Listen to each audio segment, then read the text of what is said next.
footing for you. Yes, it Amazing. has.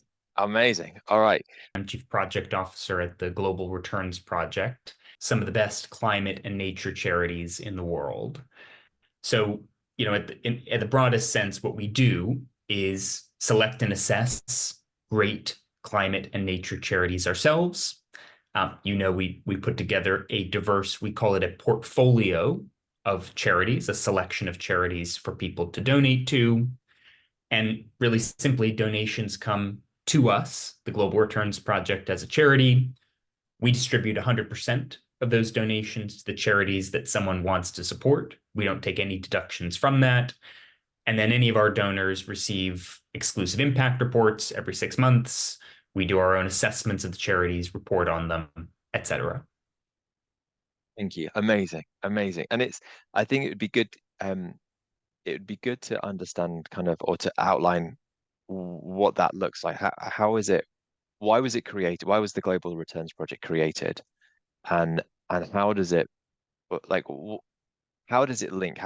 Is this a useful endeavor for kind of clients, people to get involved in? What's the purpose behind it all? Do you want to give us that? Yeah, absolutely. I mean, I think there's probably two problems we're trying to address.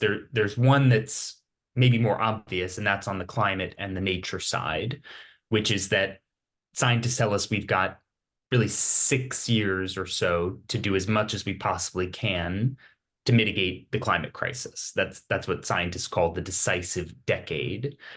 Um, and within that sort of window, actually, most of the climate solutions that get the most coverage that we might think most about may not do as much as we need them to do by 2030. So governments, of course, are really important, but they're pretty slow and they're probably not going to do as much as they need to in 6 years.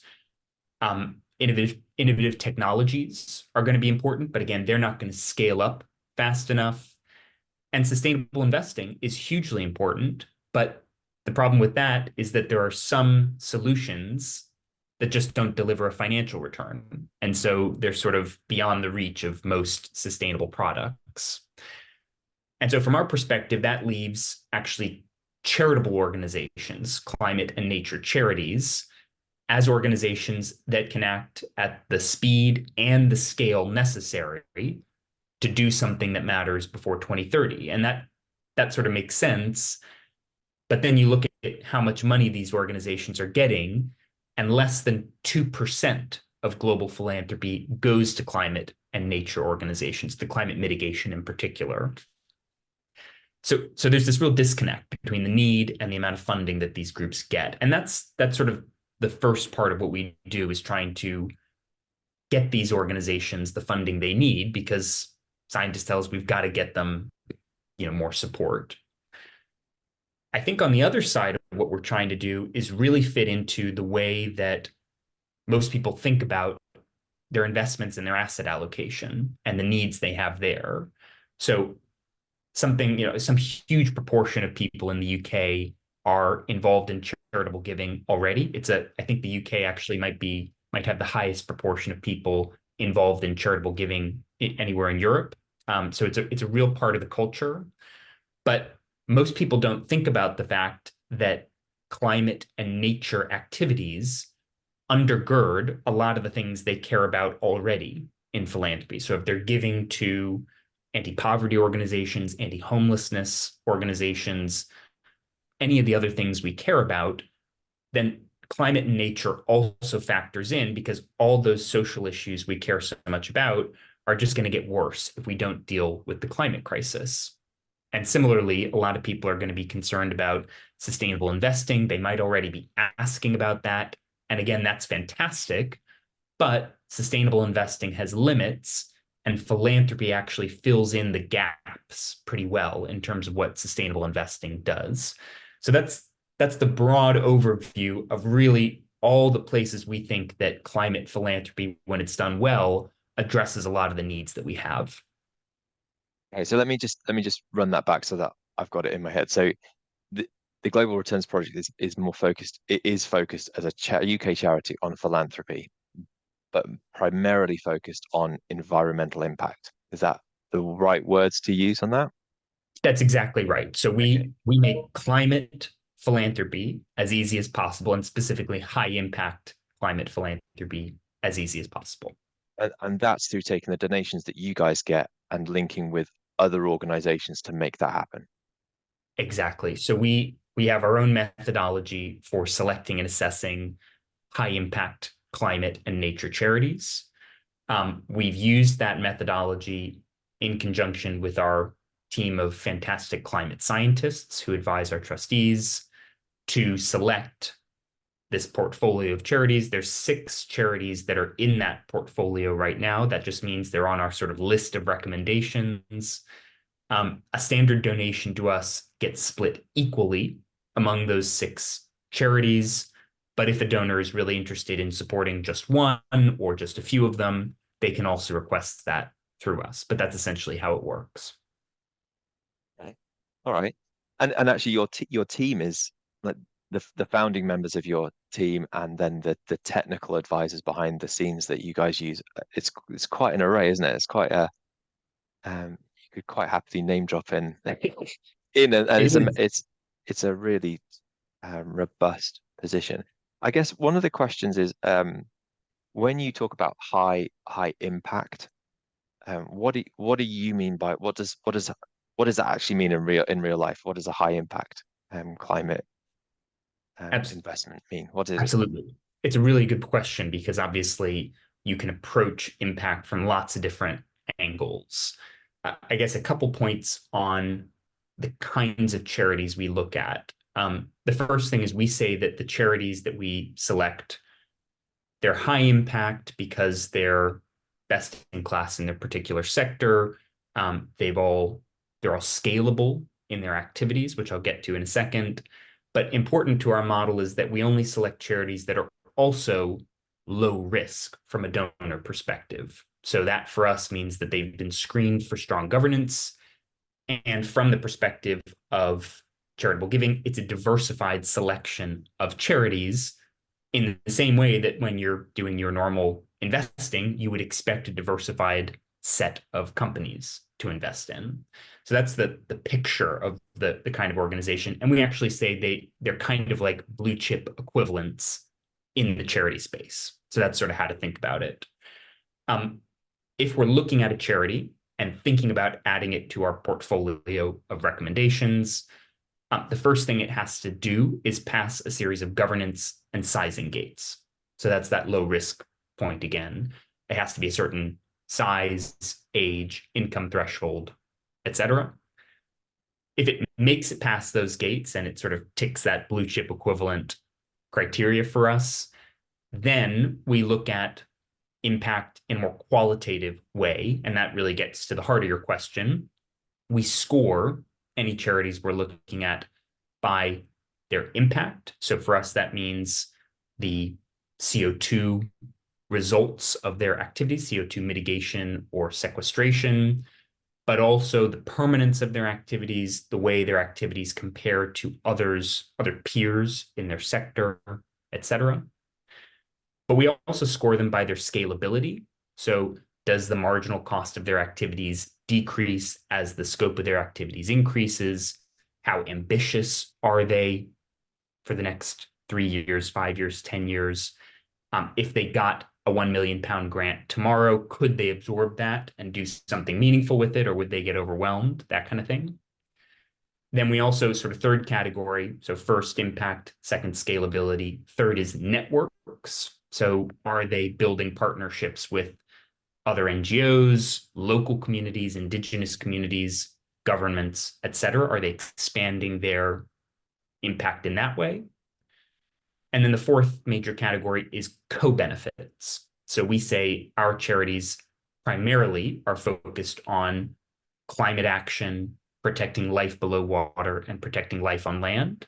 But then any other activities that are socially beneficial or beneficial to the UN Sustainable Development Goals, that gets factored into co-benefits. So are the charities as a co-benefit fostering diversity, equity, inclusion? Are they promoting women's rights? Are they addressing human rights, indigenous rights, things like that? just as a little segue on that, I think those UN goals, is there 17? I forgot if I got That's 17 in right. my head. Yeah. That's right. But I mean, amazing piece of work that they've done there, and I would encourage anyone to go and have a look at it and kind of dig in and delve into it because it's a fascinating piece. Like I'm interested in the community side, that third strand that you were working on and looking at, because I think that's critical because even though it's a UK charity, and this is where you might need to like go into those your six kind of partners. Is that the right way? Can I call them partners with you guys? Would that be the right Yeah, way to say it? absolutely. Um, Yeah. how, like how does they're not focused necessarily in the UK, are they? These partners that you work with, they're completely global, right? Um, That's right. so do you want Yeah. to? How does? Can you give us like some examples of how, like the Ocean Conservation Charity, how does that develop its structure around its community, given that it's a an ocean going charity? Like what's the community? What do you mean by the community for that, for example?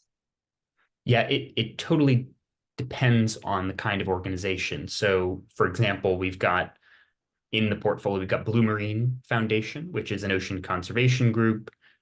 They've done amazing work to help protect over, I think now about 4.5 million square kilometers of the ocean through their work.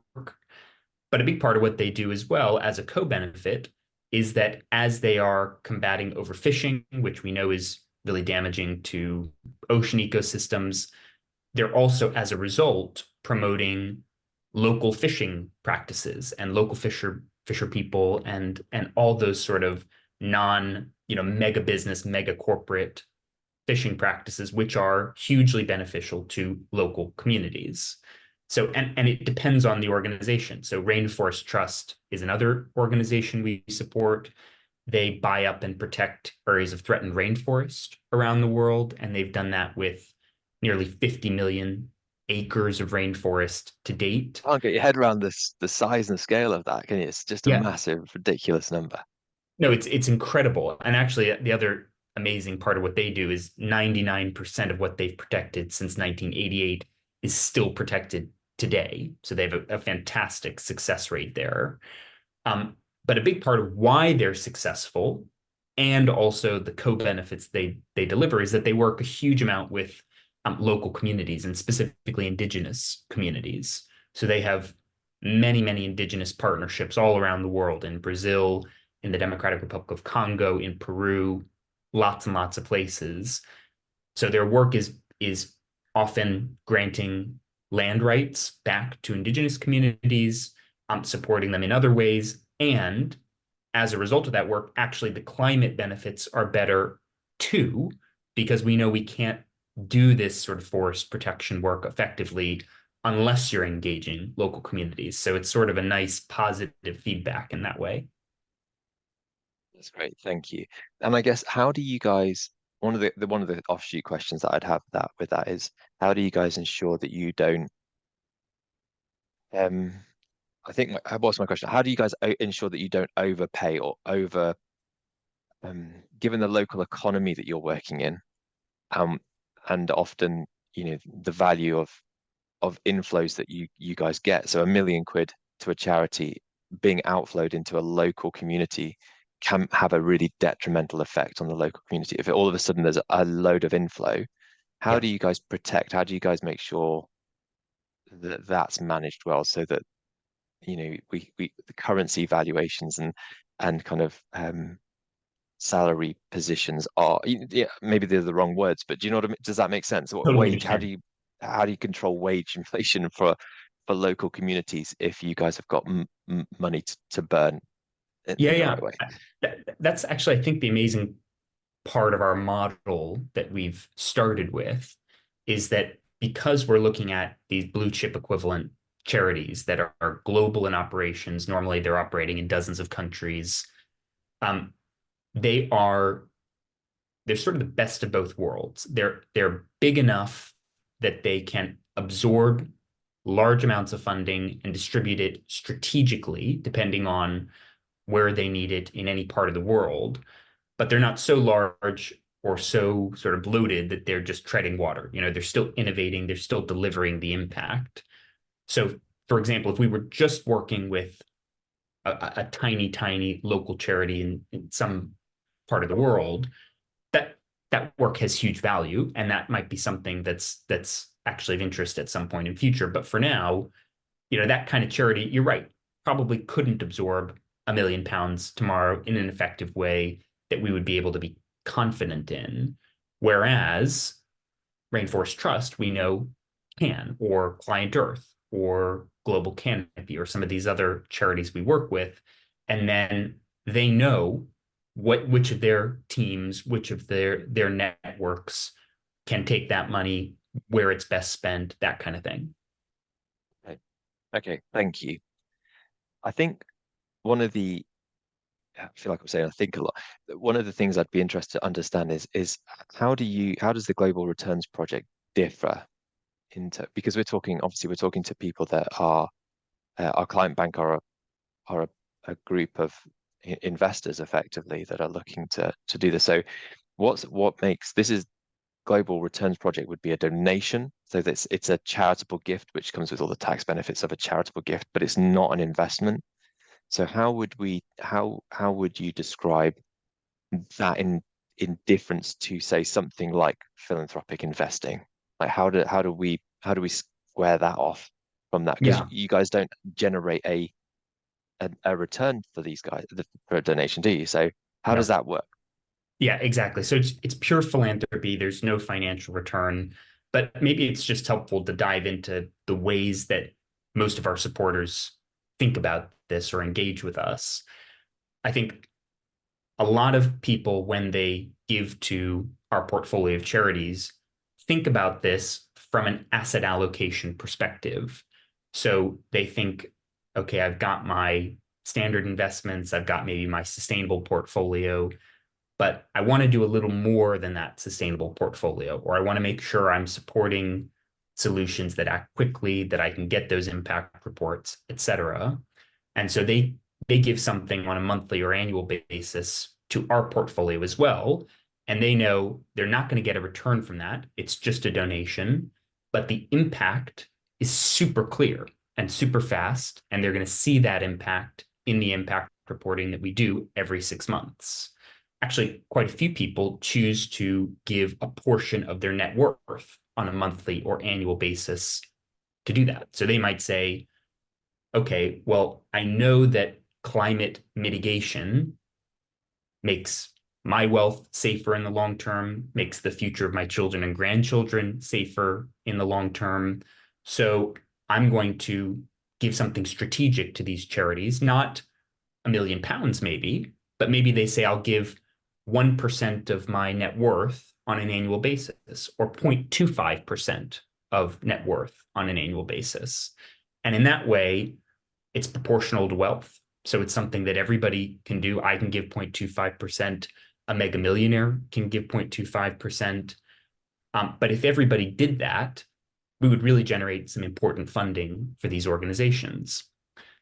The other way that it fits in is, I think, philanthropy is a funny word because it signals to people something that might seem a little outdated, right? Philanthropy is often something that's done maybe to a charity that has been around for, 100 years. It's maybe you learn about it from your parents, you give to the same charities that they do. Um, and it's often a more emotional decision, which is not how you handle your investments, right? With investments, you want to be as logical as possible. And I think what we've tried to do at the Global Returns Project is really change philanthropy a little bit and make it more accessible to an investment management approach. And we actually say we have an almost like a fund management approach to charitable giving.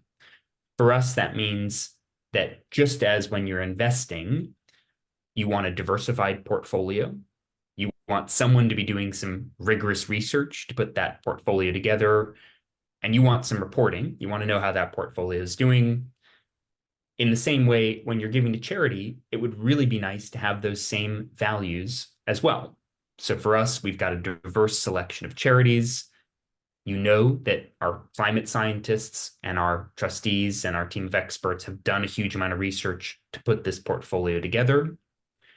And you're going to get the reporting regularly as well. And I guess the last part of what we do, which I think our donors really, really like, is every 6 months we actually rescore all the organizations in our portfolio. So that rescoring process produces those impact reports that I already mentioned, but it's also an opportunity for us to make sure that all the charities are still performing up to our standards. And if we find that a charity isn't doing that, or if we find a charity that's performing even more strongly than one of our current recommendations, we'll consider removing a charity and replacing it with a higher performing group. So essentially, anyone who's giving to our portfolio has the peace of mind that they don't have to be experts in these charities. They can sit back, and in the same way that a fund manager is going to make sure that a fund is performing as well as it can, you have that comfort with us as well. And then, so the obvious question I think for that would be who marks your homework? So like if you're doing the impact scores on the charities that you are, who I mean, is that your technical advisory team, which are completely there? I mean, maybe you'd be better to explain that, but who marks your homework? The answer to that is really our team of experts. So that's why we have this great network of world-class climate scientists who, along with our trustees, oversee selection and assessment for our portfolio. So these are all leading experts in things like atmospheric physics, land use, ocean ecosystems, and all the relevant sectors. They're the ones that are directly working with our trustees to form our due diligence committee. And then our broader advisory board also includes some fantastic experts. So we've got the former director of the Science Museum on the advisory board. Some viewers will know Professor Mike Berners-Lee, who's a great climate expert. We just brought on Lord Zach Goldsmith, former Environment Minister of the UK. So now the advisory board isn't as directly involved with the portfolio scoring, but it's really just to say what we've tried to do is put together a core team that's as strong as possible, but a network of advisors and experts as well. That means it's not me doing the impact reporting on my own. It's a team of experts that you can really feel comfortable with. Right. Like, I think that's really important because it's the transparency behind all of this. You know, particularly when you read some of the news stories and articles about like the obvious one would be Captain Tom, you know, where behind the scenes and who knows what they're doing, right? I don't want to make comment, but I think the transparency of it and therefore that report that you produce is quite critical. Would like I think you can you send me an example of that I can maybe send around to the guys. Have you Absolutely. got? Is that all right? Because I think Yeah. it'd be great to do that. Like what have you got? Um, I think how do you measure the impact of the decisions that you've made to work with and partner with these guys? How do you what I know you kind of went through the core of your proposition, but how do you actually measure it? And how do you so when you come back with those impact scores, what are the measurement tools that you use to make sure that they are on track and things? Yeah, it's the whole process, Simon, is really about trying to measure the hard to measure, right? Because when you're dealing with an actual investment fund, there are certain quantitative characteristics that you can track in a much more simple way. One of the reasons that this sort of portfolio approach to philanthropy is not common is that charities are more qualitative, right? They do more systemic things or they do harder to measure activities. And so our whole methodology is really about putting in place a framework to be quantitative where we can be quantitative, but where we can't, to have a qualitative system of scoring that is transparent, that people can see and understand, and that we can be consistent with. And it's research based. So I'd say that's really what we're doing on a 6 monthly basis, for example. The scoring process involves doing a big review of the charity's activities over the previous 6 month period, rescoring them qualitatively by, as I said before, impact, scalability, their networks, their co-benefits, working with the due diligence committee, those scientists, our trustees to review that, to discuss, to assess. We do detailed interviews with the charities on a 6 monthly basis alongside our regular communication with them to talk about what they've been doing, probe, ask questions, that kind of thing.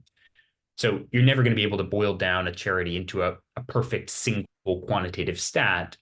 But what we've tried to do is have a framework that can give people comfort that it's as rigorous as possible. Thank you, Jack. One, how does it work? So let's say in brilliant overview, thank you so much. Let's say that that I've looked at my returns over the year and they're positive, and I want to allocate a percentage of my portfolio returns to you. Just what we were talking about earlier. How do we actually physically do it? How do we find you? How do we do it? What's the process that we then go through, and how do we make sure that um we can claim the tax reliefs that we want from one side, but also how quickly do we know that, yeah, what's the process? I'm Yeah, waffling. yeah. I think there's probably two processes in place. So let's say that an advisor is sitting down with their client, and there's a discussion about the Global Returns Project. Exactly what you've said. Maybe the client identifies that they've got a little extra this year, or they want to give, let's say a flat amount, £10,000 this year, or something like that.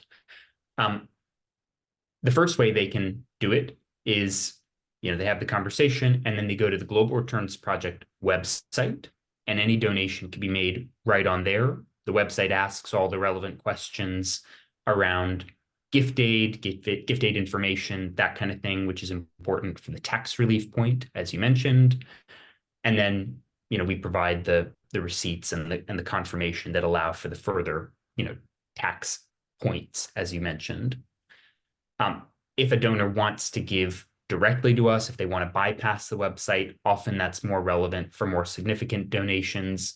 They just get in touch with us and we provide our bank details, and that can be done as well. And we provide a PDF donation receipt after that. That's sort of one way of doing it. The other interesting way, and I know that Clarus works with Fundment as the platform that you all use. The other way that it can be done is actually right there in the conversation during the conversation between client and advisor. So if the client says, I'd like to give that £10,000 this year, using Fundment, an advisor can actually withdraw from the client's account to the Global Returns Project. And the client gets the playback form that's auto-populated with their information, a DocuSign for their records. That includes all the information I mentioned before around gift aid. They can sort of sign off on that. And then actually Fundment collects the donation, sends it to us, and we put the donor on our list and all the rest of it as normal. So that's actually even more exciting because it can be done right there. Yeah, sure. And and like and then from that point, you guys get the money. How quick does that 10 grand get distributed and into the six charities? Typically, we do quarterly grants out from the Global Returns Project. Sometimes we do faster down payments if we're having a pretty intense quarter and a lot of funds are coming in. We'll do a down payment to the charities. The important part of that process really is that 100% of what's given to us gets granted out. And actually, so if, for example, it's that £10,000 comes to the Global Returns Project, if the donor wants to support all six of the charities that we recommend, we grant out £10,000 split equally among the charities. So we absorb any transaction costs and we don't take any penny of that. And that's a very unusual model. We Yeah, feel it's sure. really important. Which begs the question, right? If everything that you get given goes to the charities, how do you pay for you guys and to cover Yeah. all those transaction costs and the operational costs of the charity? Where does that come from? Yeah, there's two parts to it. So our core costs as a charity are funded by our trustees and a number of charitable trusts, foundations, some individuals who like what we're doing and want to support the core side of our activities. The other side of it is when an individual in the UK gives through the Global Returns Project, if they are gift aid eligible, then we give them the option of either giving that gift aid to the charities, so all of it goes through us, or they can give that gift aid to our core costs. And they don't have to do that, but actually we find that a huge proportion of people do that so that we can keep up our monitoring and our reporting and that kind of thing. Which makes perfect sense, right? That makes perfect sense. Okay. Hey, Jack, I don't want to take up too much of your time because you've generously given us like No, already it's a 30 pleasure. minutes. Have I, are there any questions that you think I should have asked or a massive elephant in the room that I haven't asked that you think you want to cover off or you want to tell us about? Why give through the Global Returns Project instead of just giving directly to the charities? Question. Yep.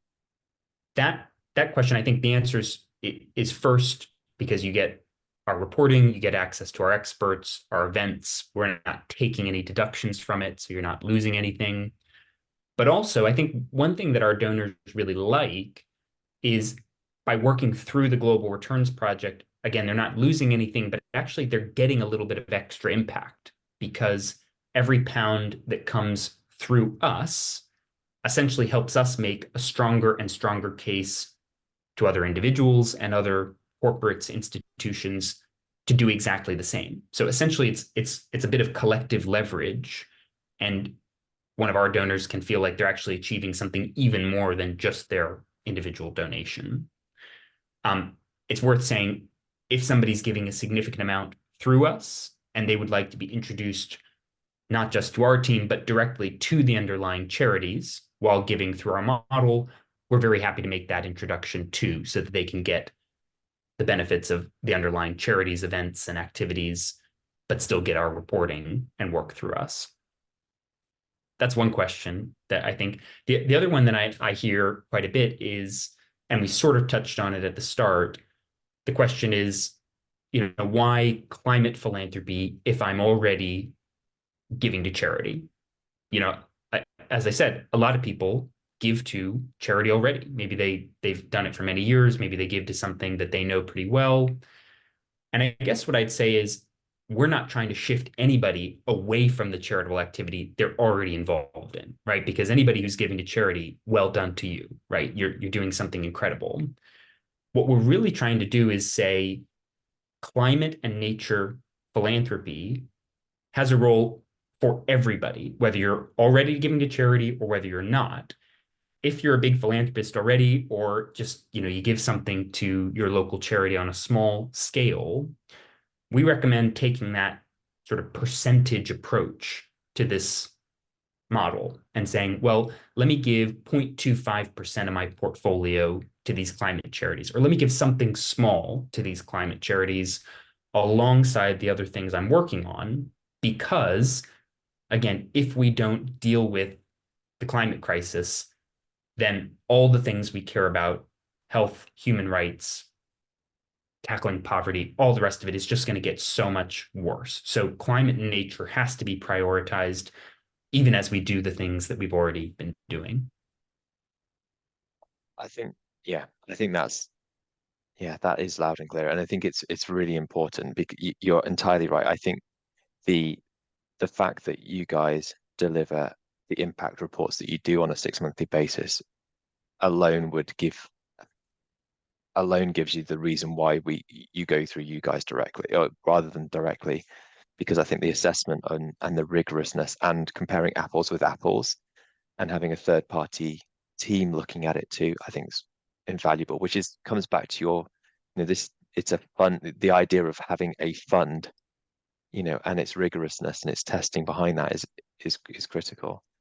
And you're entirely right. 6 years is not a long time for us to make an impact, and things have to change, uh, regardless of whether we like it or not, right? So we have to do something environmentally alongside the other areas of philanthropy that there is in order to make the world a better place. And it's the reason why I've put this book here, this factfulness book up here, that uh, we make minor differences now have a massive impact. Doesn't mean it just means it's better than it was yesterday, and that cumulative effect over 10 years is massive. And yeah, so I think it's fantastic. Yeah, just to round up, like why don't you how do people find out about you outside of this video? We'll obviously put some links in the text outside of this, and obviously start talking to people about it. But how do people find out about you, and where do they need to go? And you guys are on the charity commission and things like that, so that's one route. But you want to give us some direct links into you guys? Yeah, absolutely. So easiest place is our website, globalreturnsproject.earth, and that has lots of interesting information about what we're doing and our charities and all the rest of it. Um, Charitable giving is a personal decision, so we're very happy to have personal conversations with people who are thinking about this. And one of our goals, and actually our charitable objectives as a registered charity, is education. So we view those conversations as educational as well. So very happy to speak with anybody. My email is jack@globalreturnsproject.earth, and we love to talk about those things. And we'd be delighted to have those conversations. Amazing, thank you. I'll put your email address if I may on the stuff as well that we send out because I think it's great. I think it just shows you the openness which I think you guys have, which is wonderful. Jack, thank you again for your time and your input and let's see what we can do and achieve together. That'd be amazing.